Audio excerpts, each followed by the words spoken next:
사람들이 살아가면서 서로 관계들이 굉장히 중요하다는 것을 우리는 느끼고 있을 겁니다. 어떤 사람은 만나면 참 반가운 사람이 있고 또 보고 싶은 사람이 있고 또 그 사람과 함께 오랜 시간을 지내고 싶은 사람들이 있습니다. 반면에 그렇지 못한 사람이 있죠. 매우 똑똑하고 매우 스마트한데도 불구하고 그와 함께 있으면 상처를 받게 되고 그와 함께 있으면 마음의 상함이 이렇게 오게 되는 경우들이 생깁니다. 그래서 보통은 아무리 좋은 그 위치에 있는 사람일지라도 마음에 상처를 주거나 아니면 그 사람과 더불어 함께 할 때 선한 일을 도모하지 못한다면 그런 사람들은 만나는 횟수를 줄이거나 아니면 만나는 시간을 줄이거나 아니면 만나지 않거나 하는 경우들이 발생을 하게 됩니다. 목사로서 이제 그런 이야기들을 가끔 듣습니다. 대형교회 목사님들이 은퇴를 즈음해서 그런 고민을 한다고 하죠.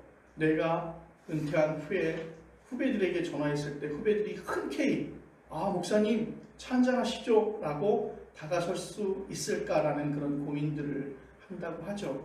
그래서 은퇴를 남겨두고 그러한 고민을 하셨던 목사님들이 좀 후배들에게 기억되어지는 또한 후배들에게 편안하게 다가갈 수 있는 그런 선배가 되었으면 좋겠다라고 생각을 하지만 미리 그 긴 시간을 보내왔기 때문에 사실은 쉽지 않은 일들이 벌어집니다. 저는 성경 속에서 예수님을 생각해 봤습니다. 예수님은 편한 분이셨는가?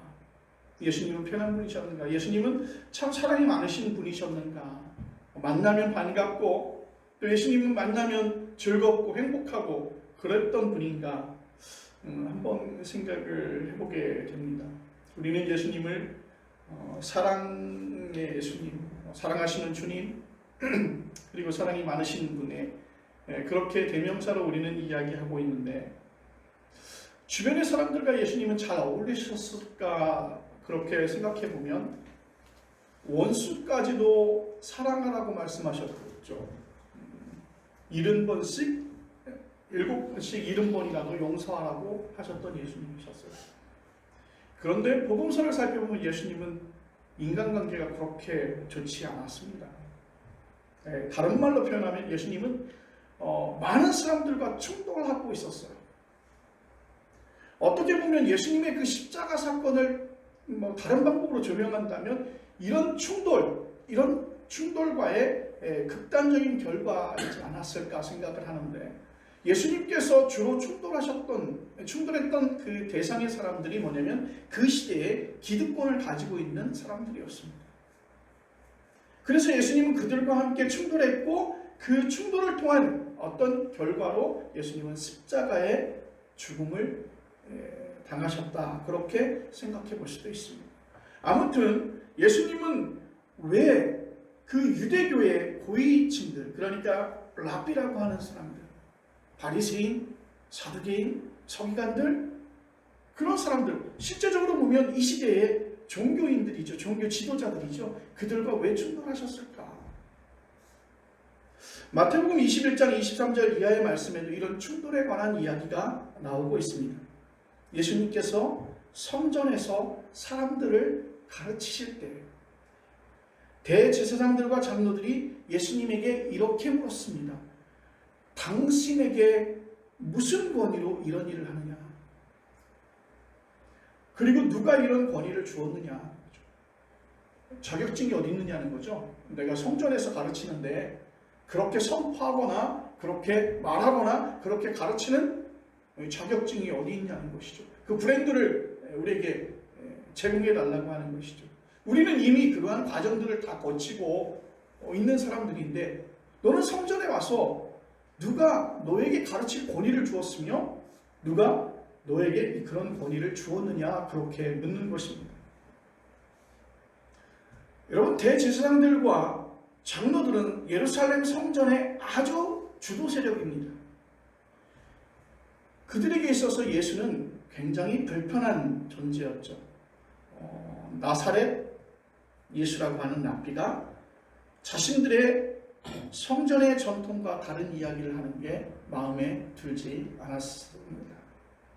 그래서 마태복음 21장 12절 이하에 나오는 말씀을 보면 예수님이 성전에서 하신 일과 가르치시는 일에 대해서 설명하고 있는데, 예수님은 성전에서 매매하는 사람들과 환전하는 사람들을 내쫓으시면서 이사야서 56장 7절을 인용해서 이렇게 말씀하셨습니다. 기록된 바 내 집은 기도하는 집이라. 너희는 강도의 소굴로 이 성전을 만들었다, 그렇게 말씀하고 있습니다. 예수님께서 왜 이런 말씀을 하셨을까? 왜 성전을 너희가 강도의 소굴로 만들었다, 그렇게 말씀하셨을까? 내 집은 만민이 기도하는 집인데 너희가 왜 이 강도의 소굴로 만들었을까? 라고 하는 것인데, 예수님은 무엇을 보셨냐면 성전에서 이렇게 환전을 하거나 성전에서 이렇게 비둘기를 사거나 양을 사는 행위에 대해서 그렇게 말씀하신 것 같아요. 그런데 예수님께서 이렇게 비판하셨던 이 내용들을 가만히 살펴보면 특별히 잘못된 게 아니었어요. 사실은 그 예루살렘 그 땅에 들어와서 그들이 어떤 번제물을 드린다거나 예물을 드린다거나 했을 때 환전을 하는 것은 그때 당시 통용되는, 예루살렘에서 통용되는 그러한 돈으로 환전을 해야 되기 때문에 편의상 그곳에는 환전하는 곳이 있었고, 또 번제물에 필요한 비둘기나 양도 일정한 수준에 드는 것을 구입해야만 했기 때문에 돈이 오가다 보니까 처음에 그 순수성이 좀 떨어지긴 했어도 그것이 그들에게서는 일종의 관행이었던 것이죠. 그러니까 예배당 안에서 예배를 드리기 위해서 요즘에 유럽교회는 그런다고 하잖아요. 유럽교회는 저쪽에 들어오는 입구 쪽에 CD기가 이렇게 설치가 되어져서 그곳에서 예물을 갖다 드린다거나 아니면 거기서 예물을 인출해서 이렇게 성전에 드리거나 아니면 온라인으로 예물을 드리는. 가만히 살펴보면 그런 편리성 때문에 교회 안에 그런 CD기가 들어와 있는 거예요. 그리고 그런 과정 가운데 예배를 드리고 우리가 만찬을 하거나 하기 위해서 여전도에서 분주하게 움직이면서 음식을 또 준비해가지고 나오잖아요. 교회 예배 드리러 오는데 분주하게 어떤 면에서는 시장에 가서 음식을 사온다거나 아니면 그 음식의 재료들을 사온다거나 아니면 후식으로 먹을 과일들을 사오는 행위들이 사실 교회 안에서 우리가 있잖아요. 그것을 가지고 우리는 비난하거나 그러지 않잖아요. 마찬가지로 이때에도 이런 일들이 그 예루살렘 성전 안에서 있었다는 거예요. 그런데 이것은 보기에 따라서 좀 다른 거지만 이미 관행적으로 그들의 편의상 예배를 드리기 위해서, 제사를 모시기 위해서 그러한 것들은 아주 자연스럽게 이루어지는 관행에 불과했던 것이죠. 그런데 예수님은 여기에서 이것을 가지고 문제를 삼았던 것입니다. 그래서 예수님의 어떤 행위를 볼 때 물론 원론적인 부분은 맞죠. 이런 일들이 성전의 본질에 대하여 훼손이라고 말씀을 하시는 거예요. 성전이 존재하는 이유, 성전이 있어야 되는 이유에 대해서 그것은 많은 사람들이 와서 하나님 앞에 기도하고, 다른 말로 표현하면 그 성전을 통해서 하나님을 만나는 장소인데 너희가 이것을 장사하는 강도의 소굴로 만들었다고 예수님은 말씀하셨던 것입니다. 대제사장이나 장로들이 이렇게 이야기하고 있는 젊은 나사렛 예수, 선생이라 일컬음을 받는 그 예수님의 이야기를 들었을 때 그들은 참 무슨 생각을 가졌을까요? 참 오지랖 넓다. 오지랖 넓다. 왜 이곳에 와서, 이곳에 분명히 그 성전을 운영하고 성전을 지키고 하는 제사장들이 있는데, 장로들이 있는데 왜 거기 와서 이렇게 따질까? 왜 이것을 문제 삼을까? 그 제사장과 장로들은 그 성전에서 평생을 사는 사람들이에요. 그곳에서 일어나는 모든 일들을 다 경험한 분들이에요. 그런데 예수님께서는 단지 그 시간, 그때 어떤 일정한 부분 속에서 그 성전을 바라보셨는데 그게 다가 아니다, 이렇게 생각할 수도 있겠죠. 그리고 나서 예수님은 그들에게 이런 이야기를 했습니다. 요한의 침례가 하늘로부터 온 것인지 아니면 사람에게 온 것인지 당신들이 좀 대답을 해라. 이 얘기는 뭐냐면 예수님에게 와서 내가 성전에서 가르칠 권위를 누가 주었는지 그것을 묻는 데에 대한 또 다른 질문이죠. 여기서 침례 요한의 그 침례는 단순히 침례 행위만이 아니라 침례 요한이 광야에서 선포한 모든 말씀들을 다 포함한 것을 가리키는 것입니다. 그런데 침례 요한의 침례가 하늘로부터 왔다고 말하면 그동안 요한과 대립했던 자신들의 행태가 잘못되었다는 사실을 인정하게 되는 것이고, 거꾸로 부정하면 침례 요한을 따르는 많은 사람들이 있는데 예루살렘 백성들에게 그 원성을 받게 될 테니 답변을 하지 못합니다. 여러분, 침례 요한은요, 이렇게 보면 성골에 해당하는 사람이었어요. 침례 요한이 가지고 있는 그 가문은 원래 제사장 가문입니다. 제사장 가문이에요. 그런데 당연히 제사장이 되어야만 했던 그런 인물이었음에도 불구하고 어떤 이유에서인지는 잘 모르겠으나 그 종교 엘리트인 계급인 제사장의 길을 포기합니다. 그리고 광야에 나와서 하나님의 말씀을 선포하는, 어떻게 말씀을 해보면 제아의 선지자의 길을 걷습니다. 아버지가 일하던 예루살렘 성전이 아니라 요단강 근처의 광야에서 그는 하나님의 말씀을 선포하고 침례를 베풀고 하나님 나라를 전했습니다. 어떻게 보면 제사장들에게 꽤 불편한 사람이지 않았을까요? 그들이 침례 요한에게 가서 내가 이렇게 가르치고 말씀을 선포하고 하는 그 권위를 누구에게 받았느냐 묻지를 않죠.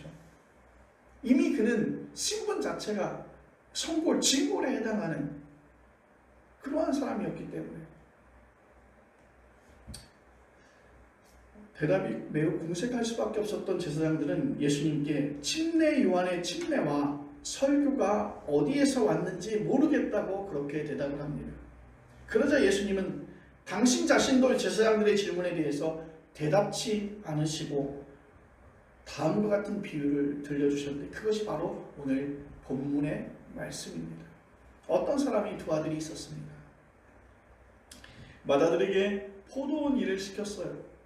그랬더니 그 맏아들이 대답하기를 네 아버지 가겠습니다 라고 아버지에게 답변을 하고 그리고 그 포도원에 가지 않았습니다. 그 아버지는 둘째 아들에게 똑같이 포도원에 가서 일할 것을 이야기했습니다. 그때 둘째 아들은 그렇게 대답합니다. 아니요, 저는 못 가겠습니다. 거기에는 어떤 이유가 있었겠죠. 못 가겠습니다 라고 이야기했는데 나중에 그는 마음을 돌이켜서 그 포도원에 일하러 가게 됩니다. 예수님께서는 이 비유를 대제사장들에게 적용을 시켰는데 처음에 예, 아버지 가겠습니다 라고 이야기했던 그 맏아들은 바로 대제사장들이고 처음에는 가지 않겠다라고 이야기했다가 다시 돌이켜 포도원에 갔던 사람들을 둘째를 세리와 창녀라고 비유하고 있는 것입니다. 31절 말씀을 보십시오. 내가 진실로 너희에게 이르노니 세리들과 창녀들이 너희보다 먼저 하나님의 나라에 들어가리라. 아멘. 공동 번역에서 이 말씀을 어떻게 이야기하냐면 나는 분명히 말한다. 세리와 창녀들이 너희보다 먼저 하나님의 나라에 들어가고 있다. 현대인의 성경은 똑같은 말씀을 이렇게 설명합니다. 내가 분명히 말해두지만 세무원과 창녀들이 너희보다 먼저 하나님 나라에 들어간다. 이 세 성경 속에서 나타나는 가장 중요한 것은 분명히 말한다는 것이죠.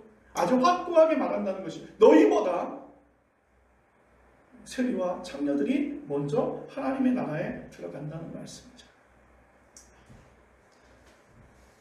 여러분들 상상이 되십니까? 대제사장과 장로들을 어떻게 누구와 견주어? 그 세리와 창녀와 견주어서 이야기하느냐는 것이죠. 여러분, 오늘 세리와 이 창녀는요, 불가족 천민, 그러니까 우리 시대로 돌이켜서 보면 천민 가운데서 가장 낮은, 극복할 수 없는 천민, 백정과 같은 불가족 천민에 해당하는 사람들이에요.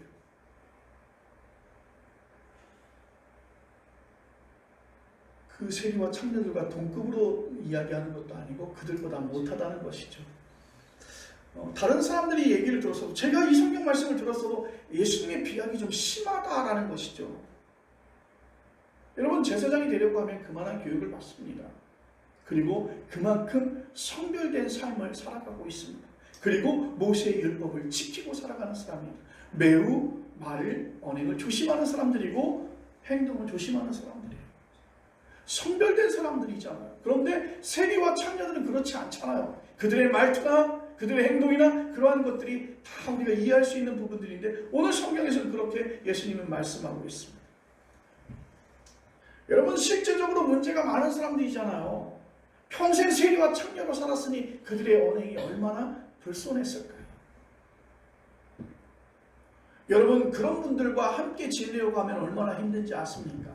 그들의 사고나 가치 기준이 다르다는 것이죠.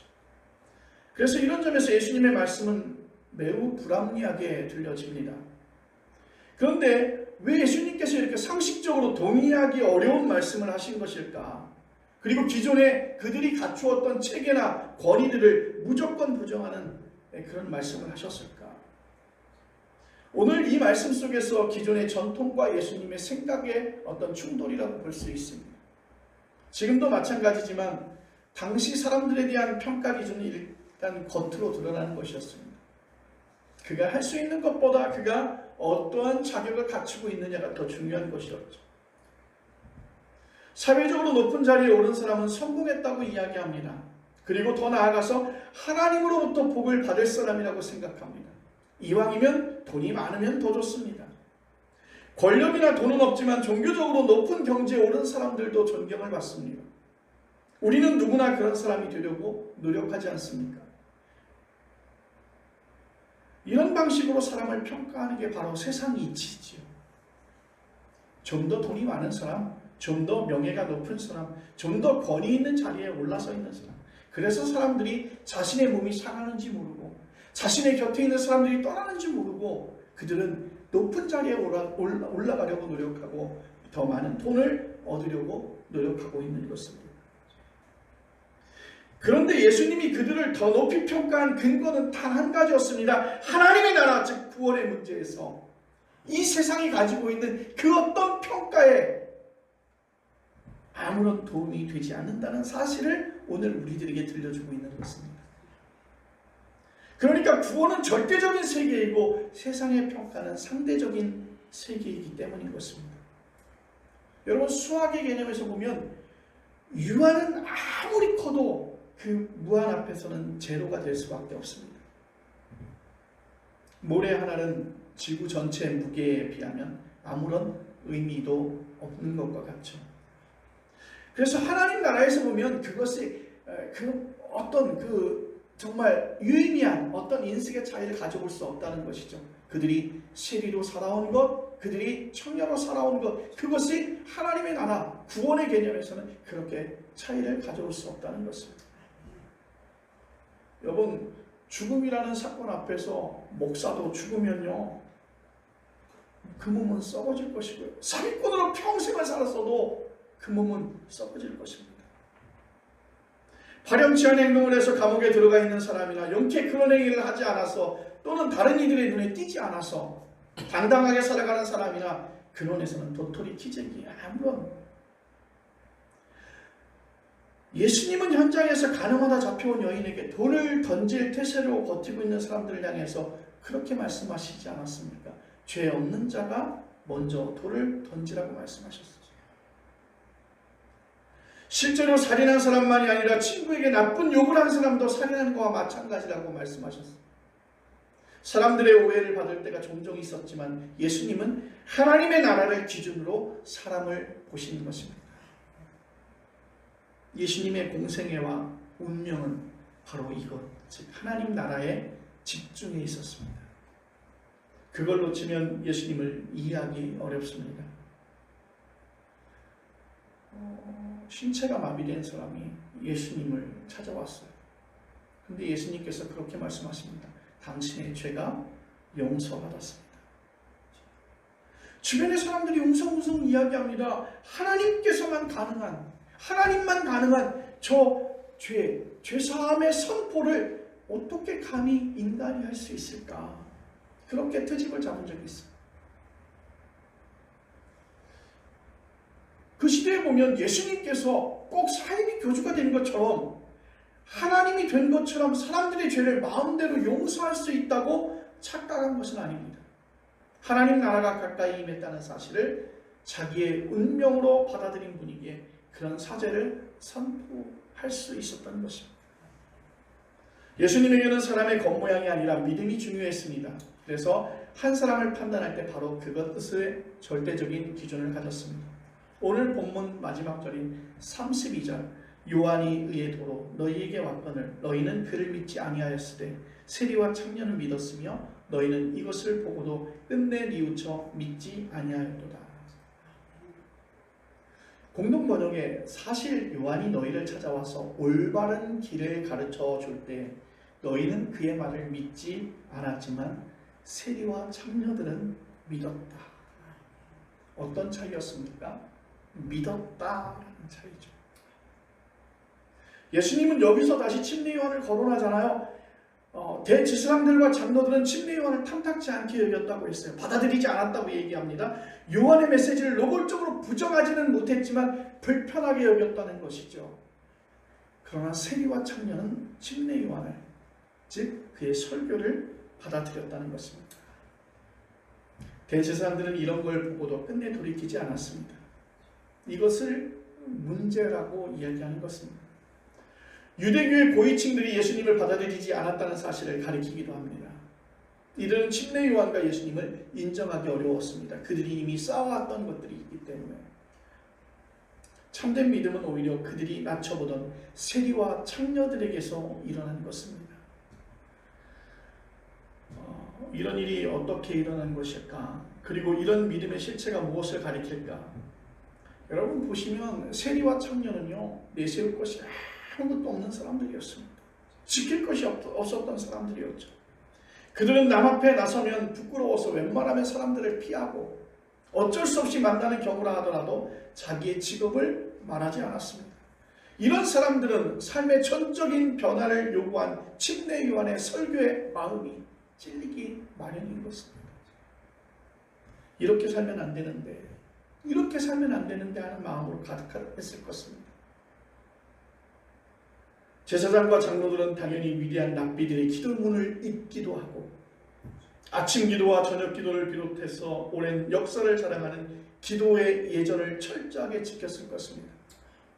그런 종교적 포즈를 취한다고 해서 그의 영혼이 하나님의 도우심을 바라는 것은 아닙니다. 그런 종교의식은 얼마든지 형식적으로 할 수 있습니다. 그런 종교 형식에 깊이 참여하면 할수록 마음은 더 교만해질 것입니다. 역설적이지만 종교적인 업적이 많을수록 하나님을 의지하고 믿기가 더 힘들어지는 것 같습니다. 여러분, 이것도 우리 일상에서 일어나는 일들이잖아요. 사회에서 성공한 분들은 그런 것에 영혼이 묶입니다. 우리가 이미 다 알려진 이야기니까 김문수 경기도지사 할 때 벌어진 일들이 있잖아요. 분초를 다투는 소방서의 지령실에 전화해서 당신이 도지사라고 하는 것을 갖다가 내세우지 않습니까?